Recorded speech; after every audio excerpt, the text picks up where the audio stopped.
माझं नाव सुनील कचरू सोनवणे.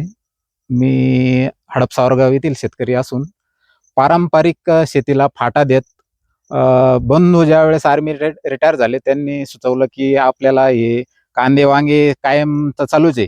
आपल्याला फळबाग इकडे वळणं गरजेचं आहे आणि एकदम कमी पाण्यात फळबाग येणारी म्हणजे फक्त ड्रॅगन फ्रूट. या बागेला उन्हाळ्यात उलट पाण्याची विश्रांती द्यावी लागते. फक्त जगण्यासाठी हप्त्यातून 1-2 वेळेस असं पाणी सोडलं तरी ही बाग तग धरू शकते. आणि कांदे वांगे तर चालूच होते. पण बंधूंच्या या संकल्पनेतून पहिल्याच वर्षी आम्हाला फळबागाला लागवड केल्यानंतर 1.5 ते 2 लाखाचं उत्पन्न भेटलं. आणि ह्या वर्षी एकदम बऱ्यापैकी उत्पन्न म्हणजे 7-8 लाखाच्या घरात आपण जाणार. आता हे जे तुम्ही बघता झाडावर बी फळं चांगल्यापैकी आलेली आहे. आणि दुष्काळी भागात एकमेव फळबाग येईल फक्त ड्रॅगन फ्रूट.